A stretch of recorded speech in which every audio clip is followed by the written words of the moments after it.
question enters my mind.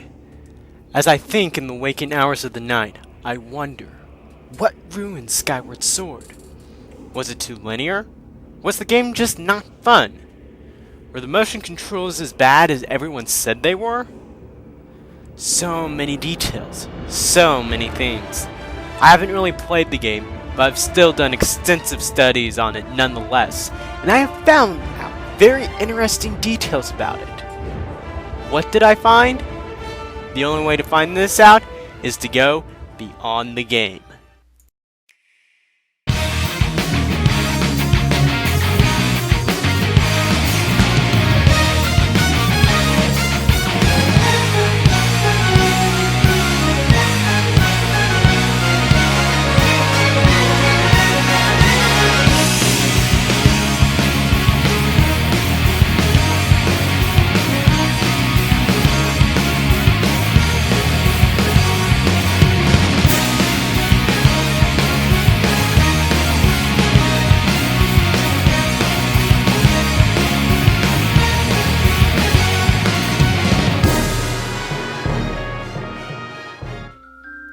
Now, everyone says that Skyward Sword was linear and that it was lacking in fun side quests. Well, this has all been said before. Skyward Sword was obviously lacking in content, but there was another thing that I believed ruined it in a small way. One thing I found out by studying the various Zelda games is that Twilight Princess was praised again and again for its soundtrack. However, I only read about one award that Skyward Sword won for its soundtrack. Now, this is one of the most confusing things I've ever come across when doing research and gathering facts for Zelda games, because everyone knows that Skyward Sword has one of the best soundtracks in the series.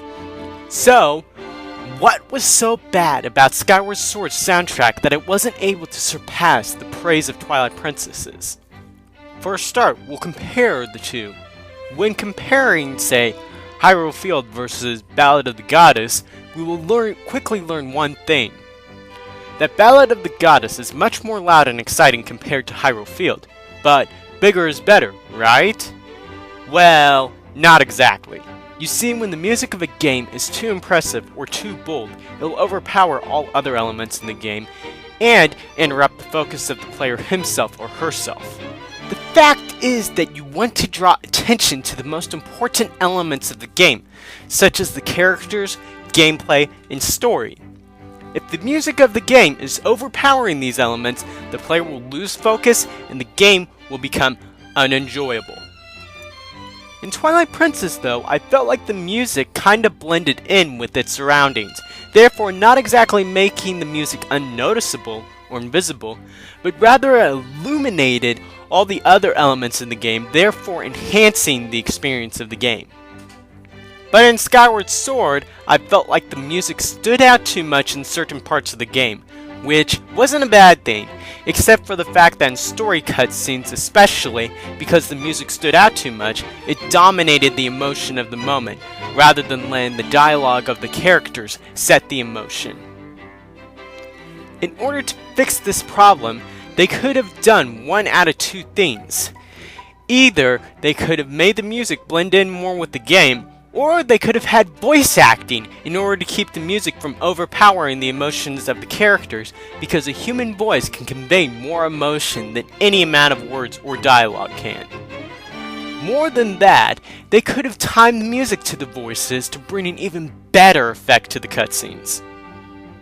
But you gotta remember, it wasn't the music that ruined Skyward Sword. It was a whole combination of things along with the strong music which caused the downfall of Skyward Sword. Just remember though, that Twilight Princess, despite what you think, could have been easily ruined if they had done a few things differently, and that A Link to the Past, especially, even though everybody says that it's one of the best games in the series, could have ruined the future of Zelda games had Miyamoto stuck to his idea of Zelda 3. Now, Skyward Sword was not a flop in my book, but was a necessary game filled with mistakes in order to establish a more stable and perfect line of Zelda games, with Breath of the Wild being the first to announce this new era of prosperity. And just because you watch this video, don't let it scare you away from Skyward Sword, because I believe it is totally worth playing if you want something fun and different, and that the music is some of the best in the series. But just keep in mind though that even though it is a great game, it probably won't be the best game you'll ever play. Just like, say, Earthbound Mother 2 won't be the best game you'll ever play. Theories, analysis, hidden details, these are just some of the things I'll be covering in Beyond the Game. I'd like to personally thank Commonwealth Realm and Zeltic for getting me started on Zelda theories in the first place. And let me be the first to say to check out their channels and subscribe to them if you want to hear more about Zelda and the Nintendo Switch. Be sure to share this video and give a like. Please don't be too nasty in the comments and refrain from using any language. Be sure to subscribe to my channel if you want to hear more from me, or just leave a comment saying that you want more.